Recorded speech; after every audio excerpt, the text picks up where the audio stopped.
السلام علیکم دوستو، ہم نمرہ احمد کا ناول کرا کرم کا تاج محل پڑھ رہے ہیں اور اس کی 10ویں چوٹی۔ چلیے آئیے شروع کرتے ہیں۔ وہ یقیناً اتھارٹیز سے رابطہ کر رہا ہوگا جس کے باعث اسے دیر ہو رہی ہے۔ وہ خود کو تسلی دینے کے ساتھ ساتھ تمام زبانی یاد صورتیں اور آیت الکرسی وغیرہ پڑھ رہی تھی، مگر طوفان نہ تھما تھا۔ وہ شہروں میں آنے والا طوفان نہیں تھا، وہ ہمالیہ کا برفانی طوفان تھا جو بغیر رکے کئی دن تک جاری رہ سکتا ہے۔ قاتل برفانی طوفان اور مکمل وائٹ آؤٹ۔ اچانک ریڈیو میں شور سا پیدا ہوا۔ وہ اس کی جانب لپکی۔ ہیلو احمد، وہ بے تابی سے بولی۔ ہاں ڈاکٹر، سنو، میں نے ترک گورنمنٹ سے بات کی ہے، انہوں نے تمہارے فارن منسٹر سے رابطہ کیا ہے۔ پھر؟ ہاں، وہ کہہ رہا تھا کہ آرمی سے بات کر کے۔ کب کرے گا وہ آرمی سے بات؟ پلیز احمد، تم خود آرمی سے بات کرو۔ مجھے ان حکومتی اہلکاروں پہ بھروسہ نہیں ہے۔ تم میری پوری بات کیوں نہیں سنتی؟ میں ادھر بیٹھا جھک نہیں مار رہا۔ اب اپنا منہ بند رکھو اور میری بات سنو۔ میں سوئس پائلٹ سے سب سے پہلے رابطہ کیا ہے جنہوں نے ابھی ایوریسٹ پر ریسکیو آپریشن کیا تھا۔ وہ والنٹیئر کر رہے ہیں، مگر ان کی فلائٹس کا پرابلم ہے۔ ان کو 3 سے 4 دن لگ سکتے ہیں مگر افق کے پاس 3 سے 4 دن۔ سوری، تم بات مکمل کرو۔ تم بھی نا؟ اچھا سنو، سوئس کا آنا مشکل ہے، مگر تمہارے فارن منسٹر نے پاکستان آرمی سے رابطہ کیا ہے۔ میں اتنی دیر تک آرمی والوں کی کال کا انتظار کرتا رہا تھا۔ ابھی 10 منٹ پہلے میری بات ہوئی ہے۔ انہوں نے تمہارے ریڈیو کی فریکوینسی پوچھی ہے اور تمہارے کپڑوں کا رنگ وغیرہ، اور یہ کہ تم انگریزی بول سکتی ہو یا نہیں۔ میں نے کہا بول سکتی ہو۔ ٹھیک ہے، تو میں تم سے فرینچ میں بات کر رہی ہوں کیا؟ نہیں، میرا مطلب ہے وہ تمہاری آرمی ہے، تم ان سے اپنی زبان میں بھی بات کر سکتی ہو۔ اچھا، وہ کب آئیں گے؟ اس نے بے قراری سے پوچھا۔ آئیں گے کیا مطلب؟ وہ بھی تم سے رابطہ کریں گے۔ ہر کام آرام سے ہوتا ہے ڈاکٹر، وقت صرف تمہاری سست روی سے گزر رہا ہے۔ زمین پر تو ہمیشہ بھاگ رہا ہوگا۔ پھر چند مزید باتیں کر کے اس نے ریڈیو رکھ دیا اور گہرے گہرے سانس لیتے ہوئے تھکاوٹ سے افق کو دیکھا۔ وہ مسکراہٹ دیا اور اس کی مسکراہٹ بہت اداس تھی۔ وہ ابھی آ جائیں گے، تمہیں بس چند قدم چل کر ہیلی کاپٹر میں جانا ہوگا۔ چل لو گے نا؟ اس نے ہولے سے افق کا ہاتھ تھپ تھپایا۔ چل لوں گا اگر وہ آئے تو۔ کیا مطلب اگر وہ آئے تو؟ وہ ضرور آئیں گے، تم مایوس مت ہو۔ وہ اس سے زیادہ خود کو تسلی دے رہی تھی۔ اس نے ہولے سے سر چٹک کر پھر سے آنکھیں موند لیں۔ رات قطرہ قطرہ بھیگتی رہی۔ چنگاڑتی ہواؤں کی ناقابل برداشت حد تک بلند آوازیں مسلسل اس کے کانوں میں گونجتی رہیں۔ وہ بمشکل چند گھنٹے سو سکی۔ صبح کے قریب اس کے ریڈیو نے اسے پکارا۔ اس کی آنکھ کھلی تو اسے علم ہوا کہ تیز برفانی ہوا اسے خیمے کے اندر ہی اندر ادھر ادھر لڑکاتی رہی تھی، اور اب وہ نیم دراز سی تھی۔ ایک پاؤں خیمے سے باہر جا رہا تھا اور یہ ہو چکا تھا۔ اس نے اٹھ کر بیٹھتے ہوئے پاؤں اندر کیا اور ریڈیو اٹھا کر کان سے لگایا۔ کم آن ایکسپیڈیشن ٹیم، دس از آرمی ایویشن۔ آواز تھی یا نئی زندگی کی نوید؟ اس کی جیسے تمام تھکن اتر گئی۔ آئی ایم ہیئر سر۔ اس نے ریڈیو کو مضبوطی سے پکڑ رکھا تھا۔ ڈاکٹر پریشے جہاں زیب، آر افق ارسلان، بھاری رعبدار آواز میں پوچھا گیا۔ پریشے جہاں زیب، دس از کرنل فاروق۔ ڈاکٹر جہاں زیب، آئی نو سر۔ وہ خوشی سے بولی۔ وہ یقیناً انہیں بچانے آ رہے تھے اور ہیلی کاپٹر میں بیٹھنے سے قبل اس کو اپنی آمد سے آگاہ کرنے والے تھے۔ اس نے سوچا، okay, give me your status Pareshay. ہم نے ایک ٹینٹ پچ کر رکھا ہے جس کا رنگ اورنج ہے اور یہ کیمپ 3 سے خاصا اوپر ہے۔ وہ اردو بولنے لگی۔ اور بیٹا، آپ کے کپڑوں کا رنگ؟ میں نے پنک اور لائٹ گرین جیکٹ پہن رکھی ہے۔ میرے ساتھی کی گرے جیکٹ اور ریڈ براؤن ٹراؤزر ہے۔ سر پر یلو ہیلمٹ ہے۔ اوور۔ یہ اتنا رنگ برنگا حلیہ صرف برف میں واضح نظر آنے کے لیے تھا۔ اوکے، اب مجھے اپنی لوکیشن دیں۔ ٹھیک، پہاڑ کی ڈھلان اور فیس کا اینگل بتائیں۔ وہ بتانے لگی، پھر وہ بولے اوکے آپ میری بات غور سے سنیں، ہم جلدی آپ کو لینے آ جائیں گے۔ اسے لگا اس نے غلط سنا ہے، آ جائیں گے آپ کا مطلب ہے آپ نہیں آ رہے؟ طوفان بہت شدید ہے ڈاکٹر پریشے، ویزیبلٹی نہیں ہے، تو جب طوفان رکے گا تب آ جائیں گے۔ وہ کسی امید کا سہارا لینے کی کوشش کر رہی تھی۔ جی بالکل، اب آپ بتائیں تقریباً کیا بلندی ہوگی آپ کی؟ اس نے فوراً میٹر دیکھا، 7437 میٹر۔ دوسری جانب چند لمحوں کی خاموشی چھا گئی، پھر ریڈیو سے آواز ابھری، تو پھر آپ یوں کریں کہ کم از کم 19,500 تک آ جائیں۔ میں 7,500 پر ہوں، آپ 19,000 کی بات کر رہے ہیں؟ میری سمجھ میں نہیں آ رہا۔ اب اسے خوف سونے لگی۔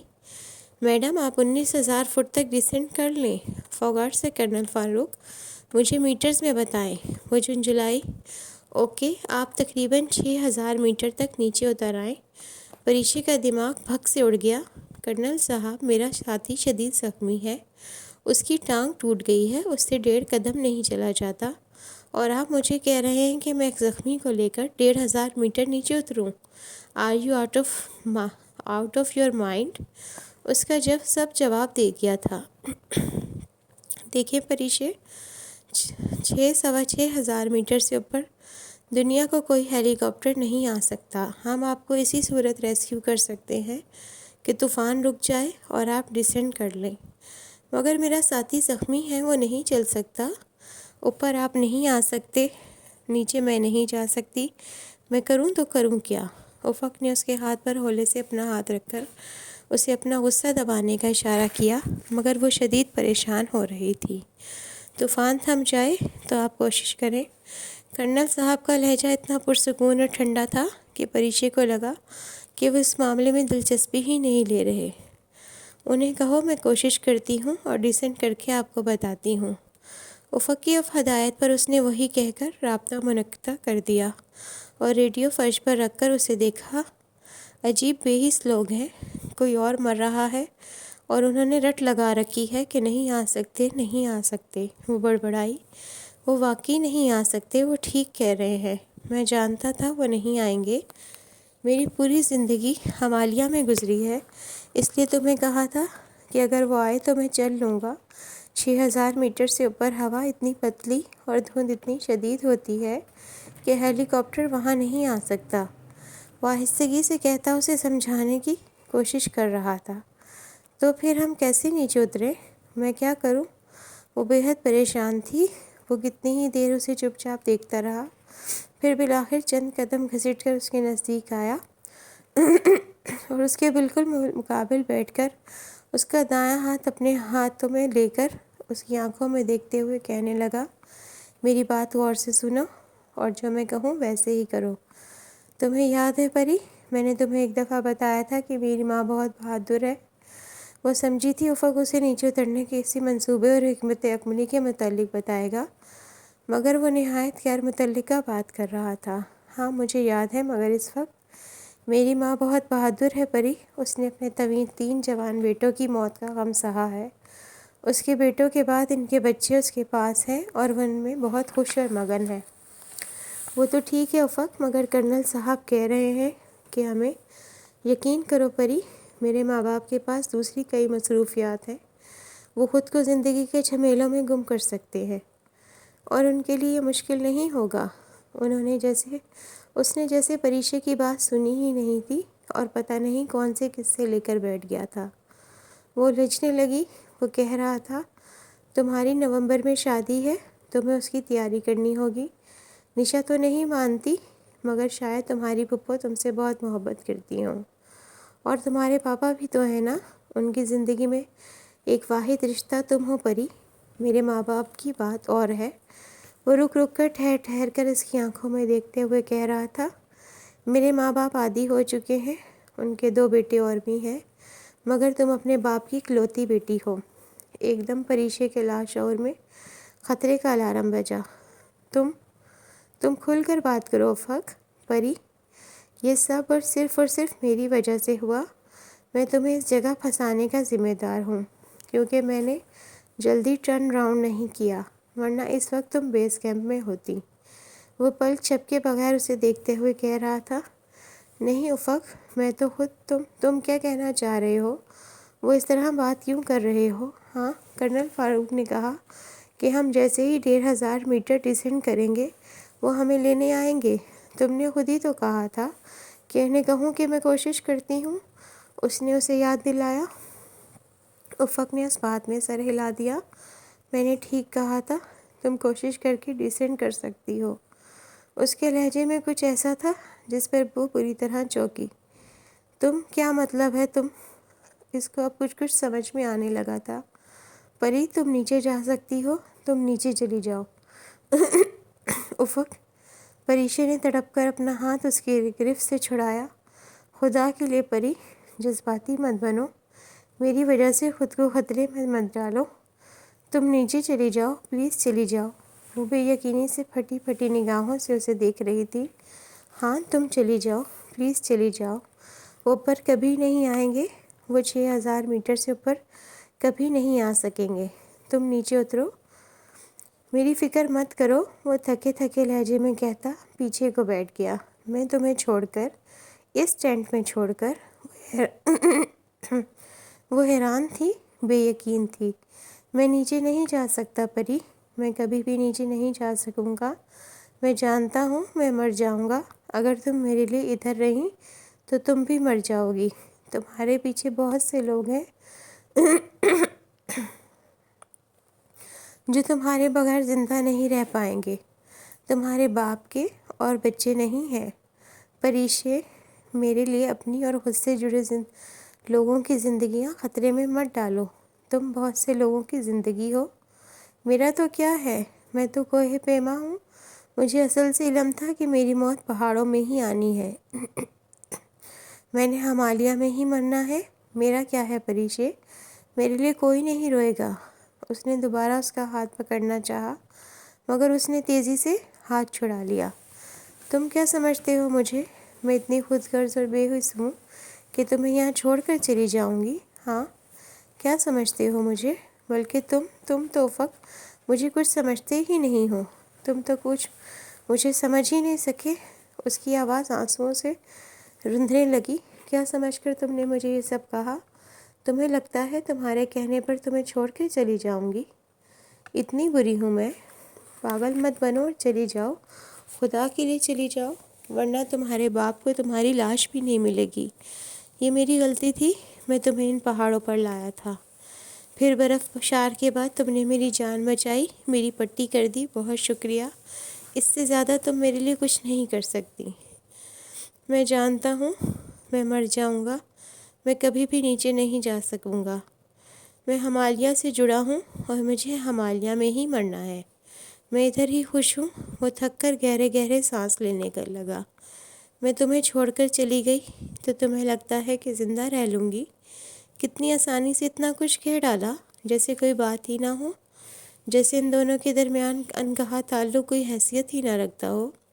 تم رہ لو گی، تمہارے پاس بہت رشتے ہیں، تم چند ماہ میں ہی مجھے بھلا دو گی، آخر کون یاد رکھتا ہے کسی کو؟ بہت سے کلائمبنگ پارٹنرز مہموں کے درمیان مر جایا کرتے ہیں، سو واٹ؟ Climbing partner? بس یہی ہوں میں تمہاری۔ اس کے دل پر گھونسا سا پڑا۔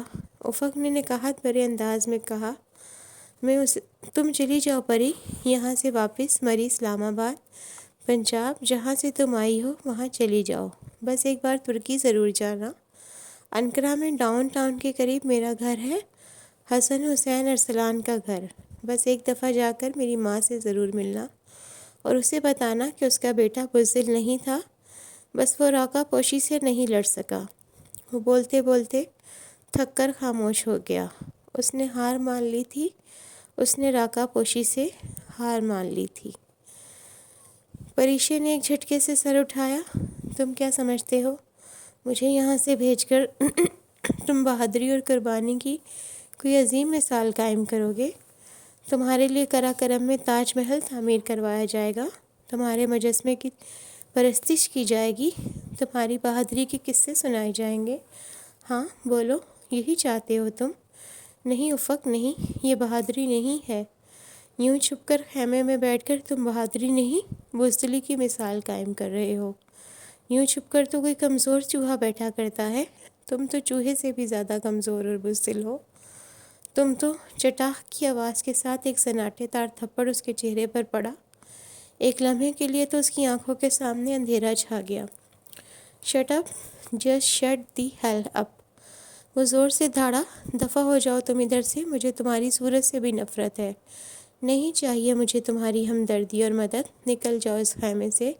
وہ بھی ایسے ہی چلی گئی تھی، تم بھی چلی جاؤ، تم سب ایک ہی ہوتی ہو۔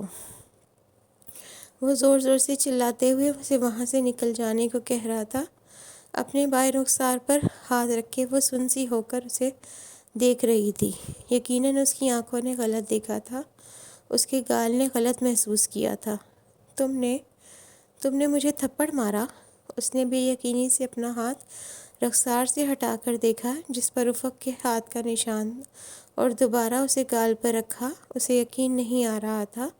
افق نے اسے تھپڑ مارا؟ افق نے؟ وہ بھی اتنی زور سے؟ اس کا پورا دماغ گھوم گیا۔ اور وہ اتنا طاقتور تھپڑ اسے افق نے مارا؟ واقعی؟ وہ ایک جھٹکے سے اٹھی اور باہر نکل گئی۔ خیمے کے باہر طوفانی برف باری اسی طرح جاری تھی۔ سرد طوفانی ہوا اس کے باہر نکلتے ہی اسے ادھر ادھر لڑکانے کی کوشش کرنے لگی، مگر وہ مضبوطی سے خیمے کے دروازے سے 2 گز دور، بازو سینے پر باندھے کھڑی سامنے دیکھتی رہی۔ صبح صادق کا وقت تھا۔ سورج کہیں سے بھی دکھائی نہیں دیتا تھا، کیونکہ آسمان پر سیاہ بادلوں اور آسمان سے ذرا نیچے برفانی طوفان کا راج تھا۔ روشنی بس اتنی تھی کہ وہ شدید دھند میں محض 50 میٹر تک دیکھ سکتی تھی۔ برف ابھی تک گر رہی تھی، مگر رات کی طرح کا شدید وائٹ آؤٹ نہیں تھا۔ کتنی ہی دیر وہ برف میں اسی طرح ہاتھ باندھے ساکت پتلیوں سے پلکیں جھپکے بغیر سامنے دیکھتی رہی، جیسے دھند، برف باری اور طوفان میں کوئی جیتی جاگتی ممی کھڑی ہو۔ اس کی ٹوپی ہوا کے باعث اڑ کر دور گر گئی۔ ہر پل گرتی برف اسے سفید کرتی رہی، مگر وہ اسی طرح کھڑی رہی۔ دفتر اس کے عقب میں دھیمی آہٹ ہوئی۔ بہت مشکل اور شدید تکلیف کے عالم میں وہ اسکائی پول کا سہارا لیے چل کر باہر آیا تھا۔ اس سے اپنے پاؤں پر کھڑا نہیں ہوا جا رہا تھا، اور طوفانی ہواؤں کی چنگاڑتی آواز کے باوجود اس کے ہر قدم رکھنے کے ساتھ لبوں سے نکلنے والی کرہائیں سنائی دے رہی تھیں۔ وہ بمشکل چلتا لنگڑاتا اس کے قریب آیا، مگر پریشے گردن کو جنبش دیے بغیر سامنے دیکھتی رہی۔ اسے گال پر افق کے تماچے کی حرارت اور درد ابھی تک محسوس ہو رہا تھا۔ چند لمحے وہ کچھ کہے بغیر اسے دیکھتا رہا، پھر اس کی نگاہیں پریشی کے چہرے سے پھسلتی اس کے اڑتے بالوں پہ جا ٹھہری۔ اس نے ارد گرد متلاشی نگاہیں دوڑا کر ڈھونڈنا چاہا، پھر جس طرف اس کی ٹوپی گری تھی وہ اس طرف بڑھنے لگا۔ پریشی نے کن اکھیوں سے اسے دیکھا، جو لنگڑاتے ہوئے بدوقت ایک ٹانگ پر زور ڈالے ٹوپی کے قریب گیا۔ اس نے جھک کر ٹوپی اٹھائی، اس پر لگی برف جھاڑی، اسے لے کر واپس پریشی کے قریب آیا۔ تب اس نے محسوس کیا کہ وہ دایاں پاؤں قدرے ٹیڑھا کر کے رکھ رہا تھا، جیسے اس میں بھی تکلیف ہو۔ اسے پہن لو، اس نے ٹوپی اس کی جانب بڑھائی۔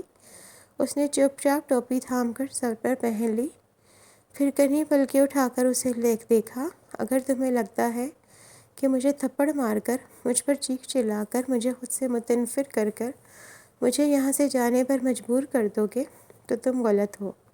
میں تمہیں کبھی بھی چھوڑ کر نہیں جاؤں گی۔ میں حنادے نہیں ہوں افق، میں پریشے ہوں۔ افق نے خاموشی سے سر کو اس بات میں سر ہلایا۔ اب چلو اندر، اس نے ڈپٹا ور سر جھکائے اس کے آگے چلتا ہوا اندر خیمے میں داخل ہوا۔ بیٹھو، اب جوتا اتار کر مجھے اپنا پاؤں دکھاؤ۔ وہ دیوار سے ٹیک لگا کر ٹانگیں سیدھی پھیلائے بیٹھ گیا تو وہ تحکم سے بولی، میرا پاؤں ٹھیک ہے، اسے کچھ نہیں ہوا۔ افق نے فوراً اپنا دایاں پاؤں دور ہٹایا۔ میں نے جو کہا ہے وہ کرو، جوگر اتارو۔ مگر میں ٹھیک ہوں ڈاکٹر۔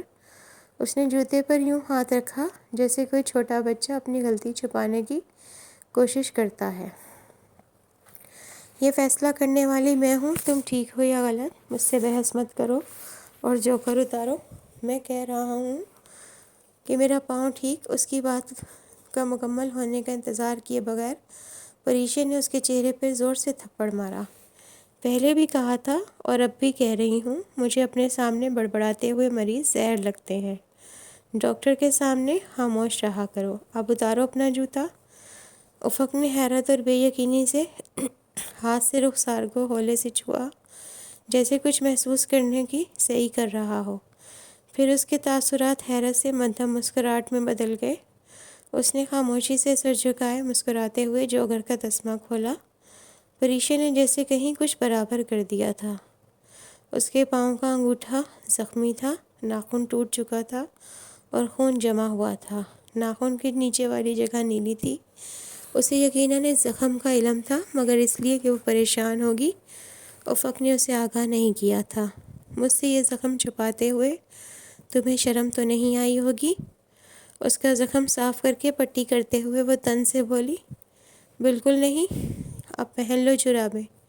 پٹی کر کے اس نے پھر حکم دیا۔ وہ تابع داری سے جرابیں پہن کر بورڈ چڑھا کر تسمے بند کرنے لگا۔ اس کے لبوں پر اداس مسکراہٹ تھی۔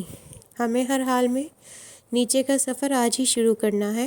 دعا کرو طوفان کا زور ٹوٹ جائے اور سورج نکل آئے۔